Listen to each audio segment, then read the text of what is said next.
Hello friends, राणी ट्युटोरियलमध्ये आपलं स्वागत आहे। आज आपण योगपट्टीवाल्या प्रिन्स कटची इथे कटिंग बघणार आहोत। मेन फॅब्रिक घेतले, साडीचा अस्तर घेतले। आधी तर आपण अस्तराची घडी घालून घेऊया। अस्तराची घडी चेस्ट घेर प्लस 2 इंच एक्स्ट्रा अशी आपल्याला घालायची। चेस्ट घेर तुमचा आता 36 इंचाचा आहे तर 9 घ्या, त्यात 2 इंच एक्स्ट्रा म्हणजेच की 11 इंचाची आपल्याला घडी घालायची। आता आपण डबल घडी घातली 11 इंचावरती। आता आधी तर या पॉइंटला उंची बघायची, जेवढी उंची त्यात 1 इंच एक्स्ट्रा घ्यायचं आहे। आता ब्लाउजची तयार उंची 14 असणार आहे तर आपण 15 वरती 1 इंच एक्स्ट्रा इथे मी घेते। शोल्डर माझा डीप नेक आहे, शोल्डर आपण इथे घेतोय 6 इंचावरती। 6 इंचावरती आपण शोल्डर घेतलाय। मुंड्याची उंची पण मी या पॉइंट पासून 6 इंचावरती घेते आणि चेस्टचा चौथा पार्ट 36 इंचाचं चेस्ट घेर आहे। 9 वरती 1 पॉइंट देऊया आणि 2 इंचची आपल्याला घ्यायची या पॉइंट पासून शिलाई मारली।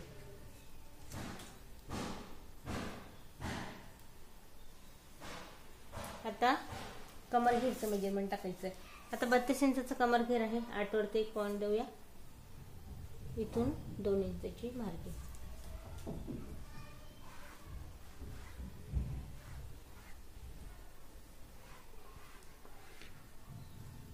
आता बघा, जसं की तुम्हाला म्हटले आपला डीप नेक आहे, 3 इंचाचा मी इथे गळ्याचा घेरा घेते आणि 11 इंचाचा डीप आपला इथे नेक असणार आहे। इथे बघा 11। आता इथे बघा आपण 3 वरती घेतलंय। आता याच पॉइंटला आपण 3 इंचावरती एक बॉक्स बनवून घेऊया खाली पण, आणि या पॉइंटला आपल्याला हलकीशी गोलाई घ्यायची आहे।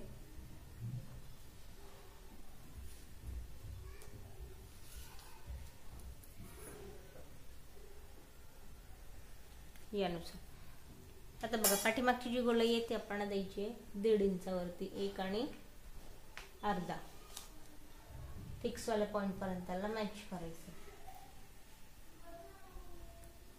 पाठीमागचा पार्ट आपण पुन्हा ड्रॉ करून घेतला, याला आपण कट करून घेऊया।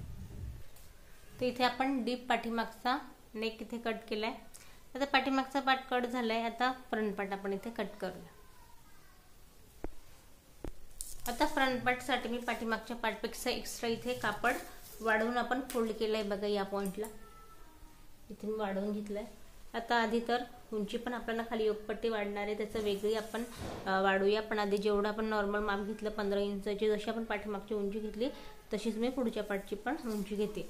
बाकी ते शोल्डर आपलं सेम असणार आहे 6 इंचावरती। मुंड्याची उंची पण सेम आहे या पॉइंटला 6 इंचावरती। फक्त आता इथे बघा चेस्ट पॉइंटला आपण 9 चेस्टचा चौथा पार्ट आणि इथे आपल्याला जी शिलाई मार्जिन इथे पाठीमागच्या पार्टपेक्षा आपण अर्धा इंच इथे वाढवून घेतली, कारण जो आपण प्रिन्स कटचा टक्स टाकतो त्याच्यासाठी आपल्याला अर्धा इंच इथे उंची जी ती चेस्ट पॉइंटला आपण एक्स्ट्रा इथे कापड वाढवून घेतले अर्धा इंच। आता पुढची जी गोलाई द्यायची 1 इंचावरती। आता बघा ही गोलाई देताना फिक्स वाल्या पॉइंट पर्यंत तिला मॅच करायची आहे आणि आतल्या हाताने परत शोल्डरला मॅच करायची, आत जाऊन ते मॅच करायची। आता पुढचा जो गळा आहे तो आहे आपला 6 इंचाचा। इथे पण 3-3 इंचाचा बॉक्स बनवून घ्या।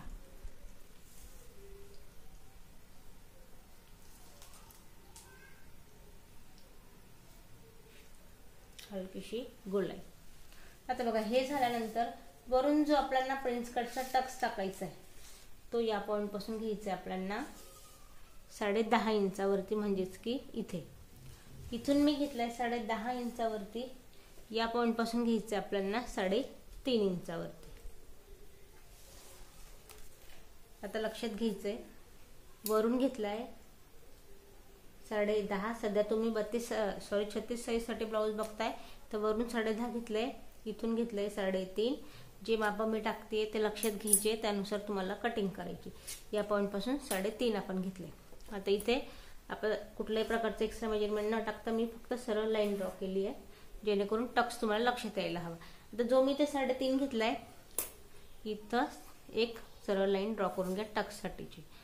टक्स साईडची जी आपण सरळ लाईन ड्रॉ केली आहे आता याला आपल्याला काय करायचं, या पॉइंटला हा एक टक झालाय. जे कमरेचं मेजरमेंट आहे ते तुम्ही फिक्स टाकायचं. आता आपला कमरघेर आहे 32 इंचाचा, तर मी इथे 8 वरती 1 पॉइंट देते. इथून पुढे शिलाई मार्जिन आपल्याला घ्यायची आहे 1.5 इंचाची आणि 2 इंचाचा आपला टक्ससाठी एक्स्ट्रा. आता एक्स्ट्रा कुठल्यासाठी, तर इथे बघा 1 इंच या पॉईंटपासून आणि 1 इंच या पॉईंटपासून आपण टक्ससाठी एक्स्ट्रा घेतले. जे आपण 2 तिथे वाढवलं ते आपण इथे ॲड केलं. तर हे झालं आडवं मेजरमेंट टक्सचं. आता मुंडेच्या पॉईंटपासून बघा 5 इंचावरती आपल्याला हा टक्स घ्यायचा आहे या पॉईंटला. इथे अर्धा इंच जो आपण इथे वाढवला आहे हा पॉईंट आपण कट करणार आहेत आणि इथे याला मॅच करताना हा आपण अर्धा इंच इथे एक्स्ट्रा घेतला आहे. तर हे आपण झालं आहे तिरकसचं प्रिन्स कटचं माप. आता बघा जो आपल्याला आता प्रिन्स कटचा आकार झाल्यानंतर जो योगपट्टी काढायची, तर ती कशी काढायची आहे, शोल्डर पासून घ्यायचं आहे 13 इंचावरती. इथे मी घेतलंय 13 इंचावरती. इथे काय करायचं आपल्याला, या 13ला सरळ लाईन ड्रॉ करायची. आता जर तुमचं नुसतंच प्रिन्स कट राहिला असता तर तुम्ही हा टक्स डायरेक्ट इथे मॅच करून हा कापड कट करून या टक्स टाकून आपलं ब्लाऊज झालं असतं. पण आपण योगपट्टी इथे जॉईन करायची. तर त्या योगपट्टीसाठी आपल्याला काय करायचं आहे, जो आपण टक्स टाकला तो टक्स आपल्याला या पॉईंटला घ्यायचा आहे. 1 इंच इकडे, 1 इंच या पॉईंटला आणि 1 इंच या पॉईंटला. हा आपला टक्स.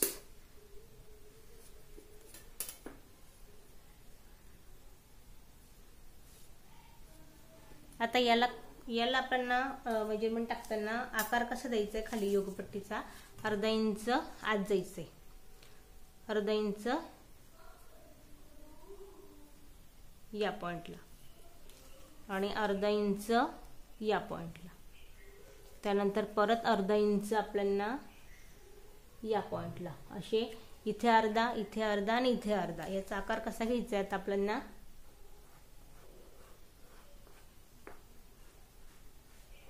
या पद्धतीने. आता योगपट्टीचा मी आकार देऊन घेतलाय यानुसार. याला गोलाईमध्ये घ्या या पद्धतीने. आता हा योगपट्टीचा आकार झाला. आता जसं मी तुम्हाला उंचीसाठी सांगितलं, आता ही योगपट्टी आपली एवढी नसणार आहे, तर आपण नाही तर एक्स्ट्रा वाढवायची. तर एक्स्ट्रा किती वाढवायची आहे, या पॉइंट पासून 1.5 इंच आणि या पॉइंट पासून 1.5 इंच, 1.5 इंच मी खाली वाढवून घेतली. 1 इंच शिलाईसाठी आणि अर्धा इंच आपली बरोबर मार्जिन वाढवून घेतली मी या पॉइंटला. ही आपली योगपट्टी. आता आधी मी तुम्हाला जसं की तुम्हाला म्हटले, मी आपली प्रिन्स कट विथ योगपट्टीचं ब्लाऊज आहे, त्याला आपल्याला काय करायचं, आधी मी तुम्हाला योगपट्टी इथे सेपरेट कट करून दाखवते आधी, मग आपण प्रिन्स कटचा आकार देऊया.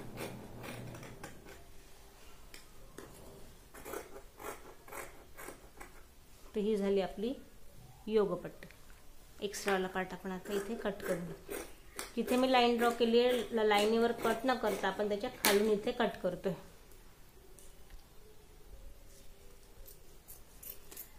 हा झाला आपला योगपट्टीचा पार्ट. तर लक्षात घ्यायचा, हा आपला फिटिंगवाला पार्ट असणार आहे. हा आपला कटोरी पॉइंटचा जोडायचा आकार आहे.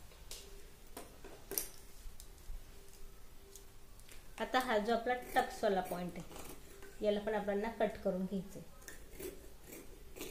आणि हा आकार जसं की मी तुम्हाला इथे सांगितलं अर्धा इंच, इथे पण आपल्याला कमी करायचं आहे. तर याची कटिंग यानुसार करायची.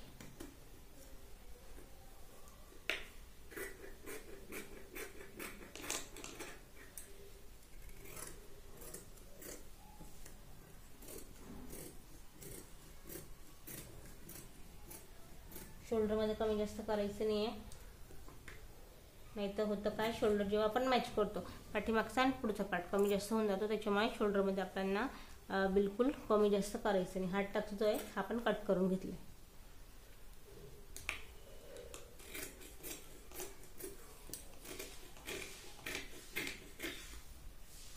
आता या पॉइंटला बघा, जिथे आपण लाईन ड्रॉ केली, शोल्डर आपलं एक्स्ट्रा, जिथे लाईन ड्रॉप केली त्या पॉईंटला शोल्डर पण आपल्याला कट करून घ्यायचं आहे. आता हे झाल्यानंतर एक महत्त्वाचं पण, आता आपल्याला हुक तुम्हाला मागच्या साईडला लावायची असेल हुक पट्टी तर तुम्ही पाठीमागच्या साईडने कट देऊ शकता. पण मला इथे याच पॉईंटला इथे मॅच करायचं फ्रंट पार्टला, त्याच्यामुळे मी टक्ससाठी फक्त तुम्हाला दुसऱ्या पॉईंटला सेम आपल्याला टक्स टाकायचं आहे. त्याला काय करायचं या पद्धतीने इथे ठेवायचं आहे आणि हा टक्स इथे प्रेस करून घ्यायचं आहे, जेणेकरून तुमचं दोघंही टक्स सेम पॉईंटला येते यानुसार. आता बघा एकदा आपण ब्लाऊजचा जो पार्ट आहे तो पूर्ण ठेवून बघूया. यानुसार तुमच्या लक्षात येईल शोल्डरचा पॉईंट अस्तराला प्रेस केल्याने त्याच्यामुळे तो फोल्ड होतोय.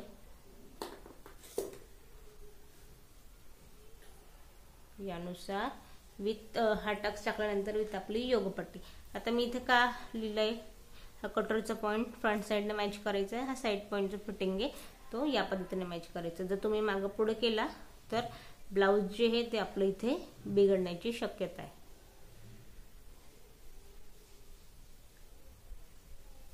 यानुसार आता पुढचा पण पार्ट झाला आहे. आता आपण स्लीव राहिली तर आपण कट करूया स्लीवची कटिंग.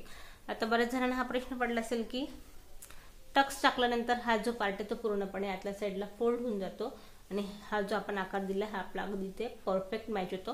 त्याच्यामुळे याला आकार देताना याच पद्धतीने द्यायचं, कुठल्याही प्रकारचा सरळ आकार याला द्यायचा नाही. कटिंग याच पद्धतीने आपल्याला करायची.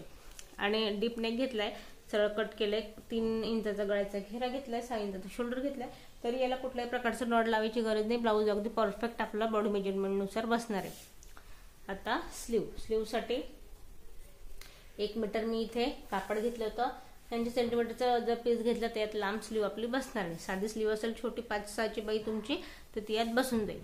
आता मला यात लॉंग स्लीव हवी, त्याच्यामुळे मी 1 मीटर कापड इथे घेतलाय. याला काय करायचं आपल्याला या पद्धतीने 4 कपड्यामध्ये घडी घालायची आणि जो पॉईंट आधी तुमचा कमी आहे त्या पॉईंटला काय करायचं आपल्याला स्केलने ड्रॉ करून घ्यायचं, म्हणजे लक्षात येईल की कापड किती आहे. बऱ्याच वेळेला स्लीव लहान मोठी होऊन जाईल, एकसारखं जापण्याची कटिंग केली नाही ते एक पार्ट लहान एक पार्ट मोठं होईल. त्याच्यामुळे जेवढं तुम्हाला इथे कापड ट्रान्सफर आपल्याला दिसतंय जे की व्हिडिओमध्ये दिसणार नाही, पण मी लाईन ड्रॉ करून याला एकसारखं ठेवलंय. इथे मला स्लीव हवी आहे 10 इंचाची, तर या पॉईंटला काय करायचं आपल्याला 11 इंच घेऊया आपण, 1 इंच एक्स्ट्रा. तर मी खाली कमी न वरती न करता इथे मी खालूनच 11 इंचाचं मेजरमेंट घेते. एवढी मला स्लीव इथे हवी. दंडघेर आहे आपला 11 इंचाचा पूर्ण. तर मी 5.5 वरती एक पॉईंट देते, त्याचा निमा पार्ट टाकलाय. इथून पुढे 1.5 इंचाची मार्जिंग. आता जिथे मार्जिंगचा पॉईंट आहे, आता जेवढी स्लीव हवी तेवढी लाईन ड्रॉ करून घेऊया. आता सेम याच पॉईंट पासून काखेतलं मेजरमेंट टाकायचं, म्हणजेच की एक 3 इंचावरती आपण इथे काखेतलं मेजरमेंट टाकायचं. आता 8.5 मुंड्याची गोलाई, कापड कमी आहे त्या पॉईंटला जॉईंट द्यावा लागेल, त्याच्यामुळे मी इथे घेते 8.5 फिक्स. आता इथपर्यंत तर काही प्रॉब्लेम नाही आहे. जेवढी आपली परफेक्ट स्लीव जर तुम्ही फिटिंग टाकून मॅच केली तर स्लीव आपली परफेक्ट बसेल. पण जसं की आपलं मार्जिंग हवी साईडला आपल्याला, तर जो मार्जिंगसाठी आपल्याला कापड हवा आहे तो मात्र आपल्याला इथे जॉईन करावा लागेल. तोही कुठल्या पॉईंटला जॉईन करायचा आहे, साईड पॉईंटला. बाकी जो मुंड्याचा पार्ट आहे त्या पॉईंटला आपलं. आता या पॉईंटला बघा आपण स्लीव इथे कट करून घेतली आहे आणि हा जो एक्स्ट्रा आपल्याला कापड हवा आहे, एक्स्ट्रा आपल्याला इथे कापड जॉईन करायचं आहे. तर याला आपण काय करायचं आहे, या पॉईंट पासून आपल्याला 1.5 इंचाची शिलाई मार्जिंग हवी. तर आपण या पॉईंटला काय करायचं, तिरकसचं साधारण 2 इंच घ्या, म्हणजेच की अर्धा इंच या पॉईंटला आपल्याला एक्स्ट्रा घ्यायचं. तर बघा इथे मी 2 इंच एक्स्ट्रा घेते या पॉईंटला, अर्धा इंच आपण एक्स्ट्रा घेतलंय.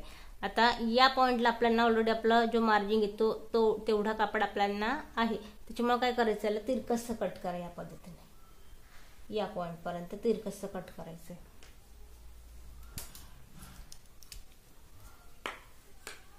इथे कापड बघा जसं काही म्हटले तुम्हाला कमी जास्त होईल, ठीक आहे. आपण आधी एका स्लीवसाठी इथे मी कापड कट करून घेते. तर हा फक्त आपल्याला एका स्लीवसाठी दोघे साईड पॉईंट आपल्याला जॉईंट द्यायचा आहे. आता सेम पॅटर्न आपल्याला दुसऱ्या स्लीवला हवे बघा, या पद्धतीने जॉईंट द्यायचं आपल्याला. बस एवढाच. दोघीसाठी आपण सेम कटिंग करून घेऊया. आता आपली कटिंग अस्तरावरती कंप्लीट झाली आहे. आता एक्स्ट्रा काय करायचं, बरेच जणांना बरेचसे प्रश्न राहतात की जसं आपण अस्तर कट केलं मग परत मेन फॅब्रिक कट करताना अजून काही वाढवायचं आहे का, तर कुठल्याही प्रकारचं एक्स्ट्रा कटिंग करायची नाही आहे. जे आपण अस्तरावरती कटिंग करून घेतले सेम पॅटर्न मेन फॅब्रिकवरती ठेवायचं आहे आणि याला कट करून घ्यायचं आहे. आजच्या व्हिडिओत आपण कटिंग बघितली. ज्यांना व्हिडिओ स्टिचिंगचा बघायचा आहे त्यांनी कमेंट्स करा, त्यासाठी आपण नेक्स्ट व्हिडिओचं स्टिचिंगचं टाकूया. आणि आजच्या व्हिडिओत काही प्रश्न पडले असेल तरी तुम्ही कमेंट्स करा, मी तुम्हाला लगेच सांगेन की कुठल्या साईजसाठी आणि कुठलं मेजरमेंट याला घ्यायचं आहे. आज जी कटिंग आपण बघितली ती फक्त आपण 36 साईजसाठीची बघितली, त्यासाठी मी एक्स्ट्रा तुम्हाला कुठल्याच प्रकारची माहिती दिली नाही की आपण कुठलं मेजरमेंट कुठल्यानुसार टाकलं आहे, कारण फक्त लक्षात ठेवायचं की 36 साईजसाठी आपण प्रिन्स कट ब्लाऊज इथे कट केलं आहे.